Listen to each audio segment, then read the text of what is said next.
In my last video regarding challenge, what constitutes a challenge?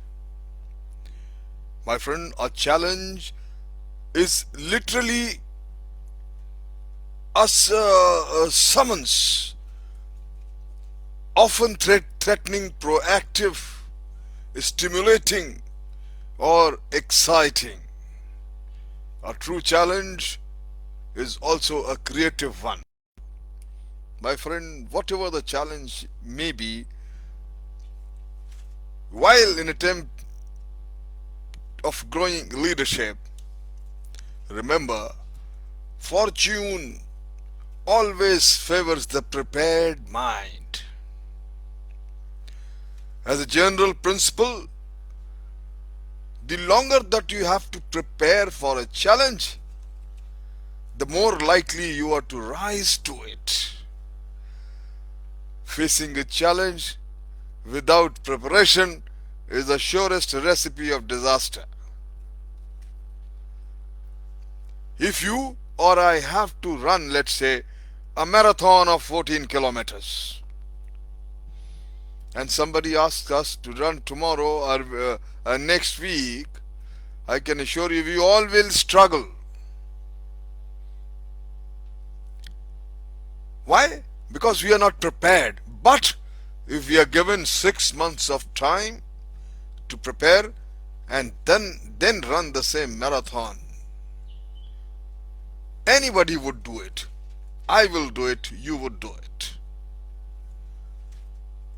My friend, fortune always favors the prepared mind, and this analogy can be put in every situation of growing leadership. We cannot foresee in our careers the specific challenge that we hope or that we may encounter, or what challenge awaits us. Nobody can forecast that. But it makes sense to look ahead to the type of challenges that will appeal and for which, in a general way, we can obey the principle of, in our younger days, we used to have that scouts, you all know, and a scout's principle was be prepared. Very effective principle. Remember, be prepared is telling you basically that fortune favors the prepared mind. The means, of course, that you must think and think until it really hurts about your vocation, and that is, what's your talent? Which direction do you want to take? What do you want to achieve in life? Where do you want to ultimately reach? These basic questions, my friend, you ask yourself is simply to ascertain, to assure that am I in the right field? This is territory, my friend. I explore all the time that how to find my vocation, and you explore in finding your vocation.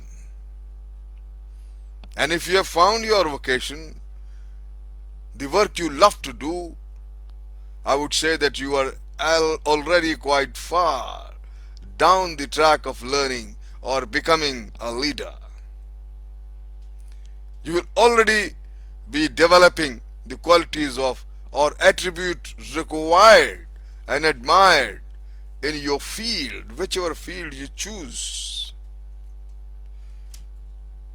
The morning star of a generic leadership quality, my friend, is enthusiasm. If you are not enthusiastic about your work, about the position you want to acquire, it's just very sad.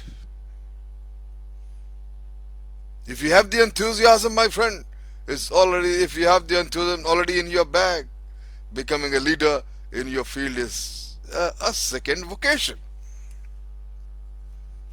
You got to continue exploring yourself at every stage, from team leadership, when you graduate, to operation leadership, and ultimately to strategic leadership. Remember, at every stage and every challenge you face, the fortune favors the prepared mind. The second question I generally say and ask myself, that do I want that second calling? Second calling to leadership. Maybe you are content to remain an individual wherever you are, but unless you have that desire and you make that your desire to graduate in your profession a second calling to leadership, you still won't grow as a leader. My friend, you have to have the desire, the curiosity, and the question, keep asking yourself every time, and see and ensure that do you have that second calling to leadership.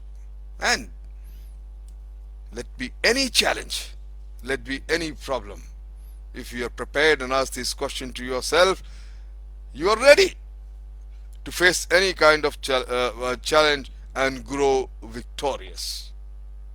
Remember, I say once again that fortune favors the prepared mind. Any kind of challenge, any kind of a threat, any kind of provocation, any kind of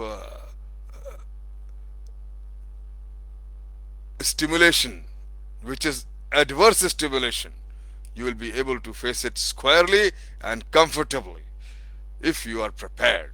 My friend, prepared for every eventuality, and you will make the most of it. Thank you very much.